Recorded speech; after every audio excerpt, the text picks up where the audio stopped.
Let's talk P-pop. We're gonna travel all through time, all the way from 1960s up until the current time, to understand how P-pop came to be, how it progressed through time, and where it is right now. And there is actually a very curious and important moment which intertwined both the Latin American music industry,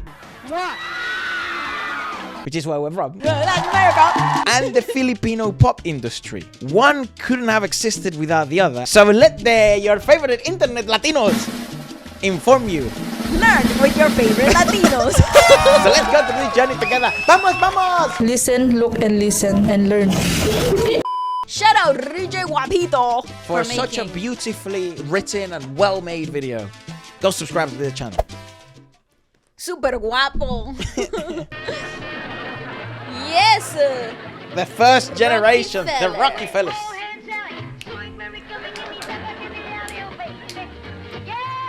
Woo! Similar to what the TNT boys. Nail clippers. See, I love the fact that in a decade you had so much was changing. I mean, okay, let's talk about this. Just in those three like groups, there's so much to talk about. With the Rockefellers, they were actually the first group to actually have a first Billboard charting song outside of the Philippines in the US. But at the time was even crazier. It was because in the US, a lot of pop groups were a thing, especially vocal groups, jazz, rock and roll. It made sense then also through the connection of both war and cultural exchange. People started also copying that in music in the Philippines, and they came out with what we now consider some of the best vocal groups in the world in the 60s. For upper hiking society, something immensely awesome happened at the time. The 70s was a brand new direction of music, especially for the Filipino sound industry. They globalized the sound of Metro Manila and what actually happened in the Well, I music didn't know industry at that, the time. but they were the first to sort of make that whole, we The call Metro it, Manila sound. and also we call everything now OPM, right? Correct. But that they were the pioneers of that, and I had no idea. And OPM actually standard for popular music made by Filipinos. It didn't actually mean the whole of the Filipino making music. Hagibis? Hagibis. Okay, no, but they had vibes though. I don't know much about them. They were incredibly popular. We were in a children group. We were. Aha.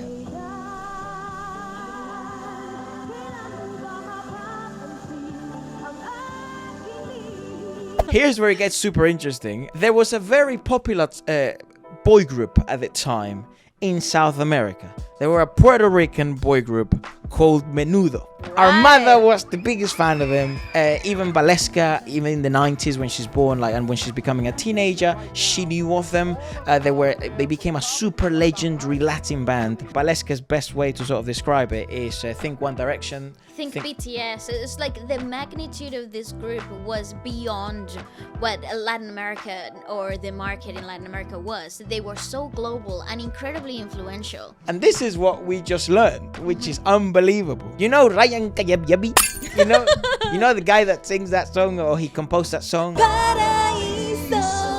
That song? Him, Ryan Kayabyabby. He's actually the producer of Smoky Mountains, and he becomes inspired by watching Menudo and the success that they were going through, and they did do a comeback tour in 2019. They did, and they absolutely smashed They it. murdered, because they impacted so many people's childhoods and teenagehoods. But because of Menudo, because of that South American, Puerto Rican singing group, Smoky Mountain Batch 1 becomes a thing, and they are successful. They are so incredibly Ryan successful. Kayabyab made a money machine. Also, Smoky Mountain had vocals though. Ooh, the tux!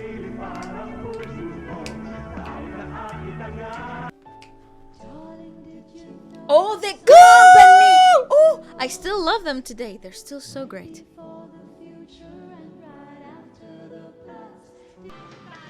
Yeah, I'm sorry, but they brought so much. Second gen, Batch baby. 2. The 90s, here we go. This is crazy because we have to talk about this. This is the rise of the absolute conquering of Asia in terms of P-pop and what they were able to achieve. The sound quality of it all was incredible. The production was insane. The consumption of the product was incredible. From what people tell us, P-pop was becoming very much respected. I believe this to be the golden era of Filipino pop. Well, it's between the 90s to the 2000s where I Correct. think shit gets amazing for the Philippines in terms of like girl groups and boy groups. I mean, the company, that's already a group that you're like, hold on a second, like this is unbelievable music. Yes. Well, they brought something to the table in terms of like, I don't think the scene had heard it since Apple Haiken Society, which was the layered vocals, the heavy harmonies, and the big ballads. I feel like a lot of that sound had mingled out of the pop scene, so they brought it back. And they were just incredibly influential. The first girl group, Vanna Vanna we don't know In that the much about, 90s. but they became very enigmatic. because they were the first girl group to come out. Oh yeah! That's actually Universal Records. Boy group. Wendy! Universal Motion! Universal Music started putting in that money. Jeremiah! Ooh! Yes, here girl we go. group shit begins. Good though, because the vocals were always the priority. Aha! 2000s! So Sex Bomb Girls, I mean, they've been very well documented. They were at one point one of the most successful groups in the whole of Asia. They dominated For like a so decade. much. Yeah, and Viva Hot Girls was up there too. They were so big. That's Viva Records. The hunks.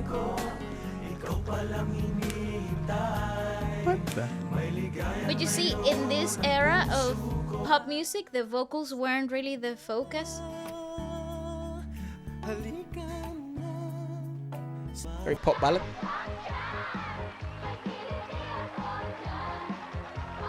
Hey yo! Yeah, because the visuals The were the hotties. focus. Gladys and the Boxers.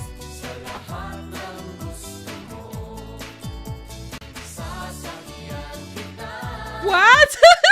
Yeah, that's beyond my area of expertise. You know, Sex Bomb Girls came from Itbulaga. Itbulaga. Yes. That show is actually so impactful in the made it. music industry. But you know what? They come up with it. They put together a lot of like and groups, and it comes out like how we watched it with the Arthur Neri video the that we queen, watched. the beauty queens. Yeah. So it's similar to They that. put So them together. put them together, and they just really hit it with them. Because Sex Bomb Girls, from my understanding, same as like Vivas, Hot Babes, they were like, it was a package of many things. It was like, it was a product. But I don't think, people weren't really listening to them because of the vocal prowess. And because of the success and the impact they had in the society and in the charts in the whole of Asia, they became a trend to have sort of, you can see it replicated several times with other groups. Casual Chuck has a really good documentary actually on the whole debacle of many of the girl groups. Mate, it is the most dramatic thing I've ever seen in my life. Prison times, drug lords, murder. It is pretty crazy.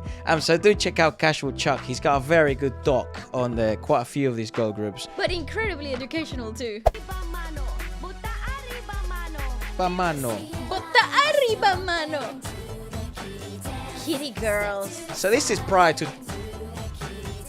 It's From our understanding, things are sort of going down here.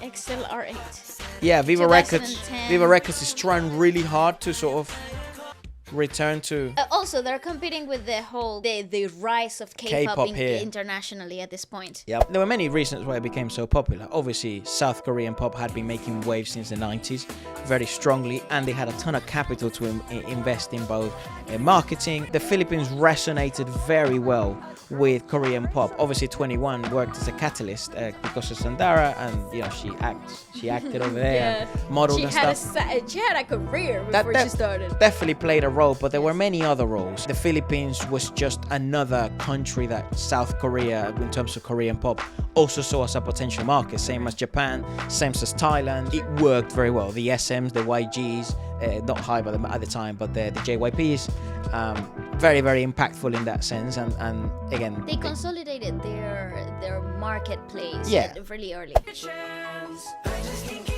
Sugar High? These are babies. What the? I mean, it's low You key. know what? This is actually fire. It's JB coded, but it's fire. 143. Oh, vocals are returning.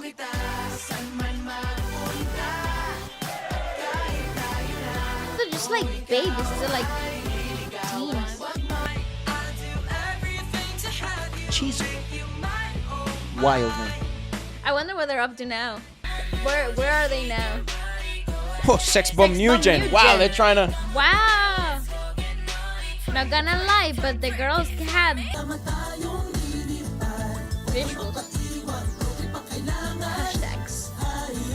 Yeah, this was a very interesting era for P-pop.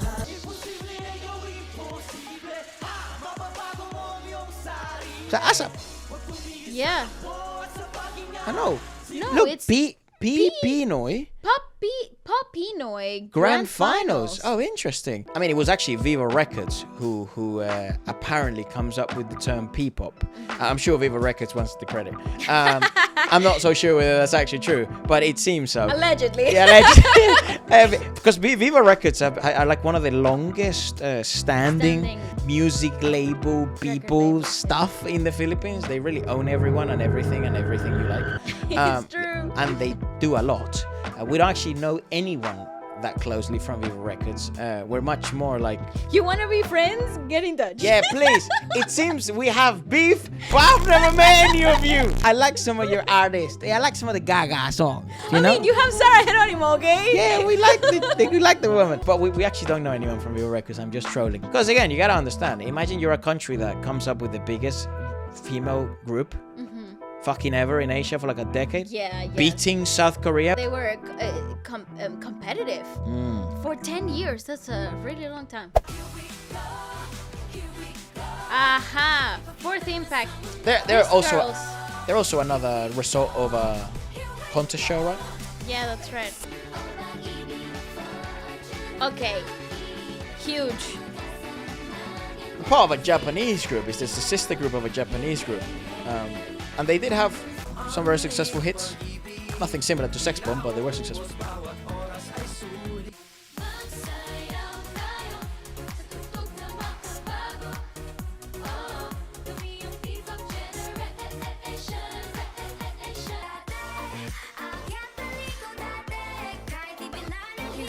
We heard this. We did, yes. We've seen this.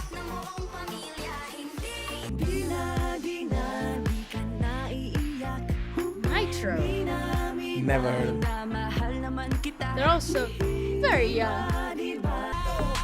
It's giving high school soap opera. I guess they are part of the 2010s, right? SB19. But Because of when they debuted. yeah, but it's interesting, isn't it? How impactful K-pop became. That actually SB19 at the beginning were handled by a Korean company and trained in the Korean systems. And I guess at the beginning people were like, oh, that is so like, oh, they're never gonna be successful. Where you at, bro? Well, you want to reconsider that? Get in the garbage. Get in the basura! Okay. Because the 2010s to the 2018s were very flat from in terms of commercial value, in terms of the amount of money that was invested into P-pop. You needed a refreshing take and a different perspective on what popular music at the time was gonna be. Even though it took some time to marinate with the audience, I just think they brought something so different that it disrupted the line of popular music.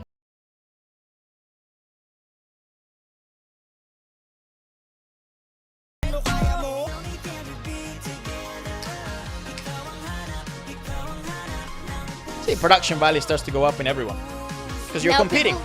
And people now are willing to invest in new groups because you never know who the next big thing is gonna be. I rate Alamat, Me too. Oh, Alamat. Viva, but Viva Records. Well, now they have a real shot. BJYO, also pretty big. working very hard from the beginning. They're ABS though. Yeah, they are. Oh, there we go, girlies. And Bini are the first girl group. Also, you have to take into consideration they broke the norm when it comes to girl groups, especially how the Filipino industry from the 2000s up until now had seen girl groups. Yeah, how they were marketed. For girls, yeah. The sound. I think they spent a lot of time trying to model a brand new group into something that was truly about the talent and the performance rather than something else that they could market for an image. There was a huge gap in the market in Early people. 2000s. But Bini are 100% without a doubt the pioneers when it comes to girl groups. And it's not all gonna be smooth sailing. Look, SB19 is a good example of that, and the boys are immensely open about this, which I really like them. I do apologize, the Justin podcast hasn't been out. We're still waiting on a few things and stuff like that. They are busy lads, as you all know. So issues will rise up, and those are the ones that make or break the longevity of the boys or the girls. So I look forward to seeing how Bini handles challenges, difficulties, hardships, because they will come, no doubt boat. about it. Yeah. Yeah, 22. There are dark horse. They are. They really do. I like the girls, man. Also, you know that song Musica? Yeah. That's fucking Dionella. Kaya. See, look at how the products are evolving, right? 6 cents? 6 cents? I ain't a good boy. Right. Vision. Vision, I freaking like them too. Cornerstone, right? They are, yes. Ang gustong problema. Kalista. Lista. Oh, they got a hanger. Get out the way. Whoa. Interesting. Introducing brand new names into the picture. Plus.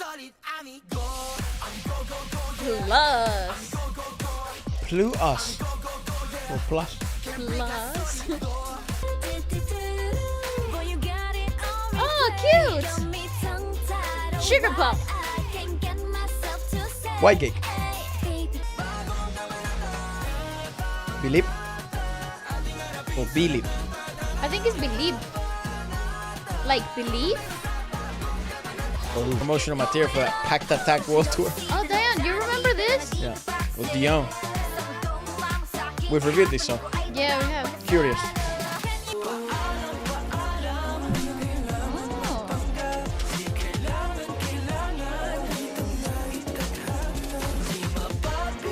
Ooh, some of these guys can sing. Co-ed. Oh no. Damn, Yes, goddamn, that goes love. hot. Versus.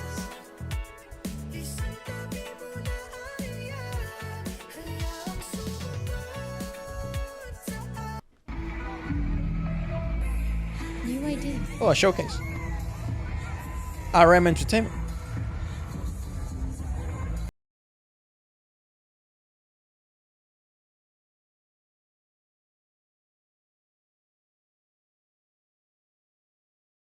You know, it's curious now as well, because post-pandemic, there's been a ton of influx of new music in the OPM scene, like, you know, Dilao and Lola Amour, even though they're not new.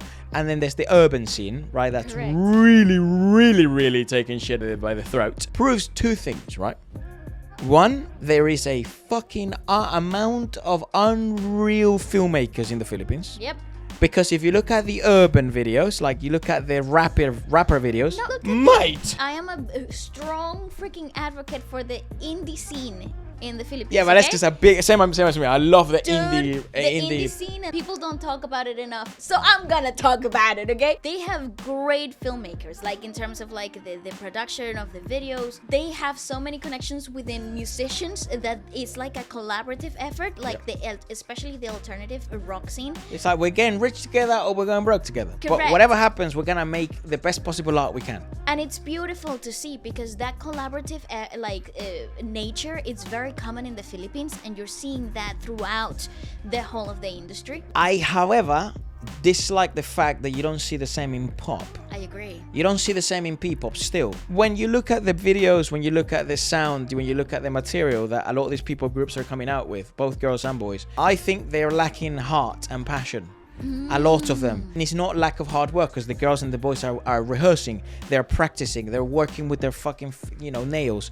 But I think, unfortunately, this is the problem with pop, that because it is such a manufactured. Popular product you're trying to make, you lose some heart. And my request to the big boys, the big labels here in people, because I'm very passionate about people, but I think it has the potential to do something fantastic. I also think what Sex Bomb became, what Menudo was in South America, what BTS had become in Korea. Why are we so passionate about the P-pop scene? It's because the quality of the raw talent within pedigree is this higher. group, it's so incredibly pristine. Yeah. It's a very well produced a raw product, and if you invest the right money into it, it can overtake some of the best live music shows right now. Could be from the Philippines internationally. And it ain't even about the money sometimes. No. It's the heart, the passion and willingness to make it work. The final product, brother. Yeah. The final product. Give it heart and spirit. You obviously have supporters, and we will support the projects and endorse them. Which is why I'm such a strong supporter of SB19. SB19's got the right amount of heart. It's got the right amount of heart. It's got the right amount of passion, and they're literally working with their little fingernails. And I think there is a lot of opportunity internationally for a group like that to overtake the market. G22 as well, yeah, G22. God bless you guys. Let us know what you think of this evolution on the comment section below. We'll see you in the next one. Internet Latinos, out.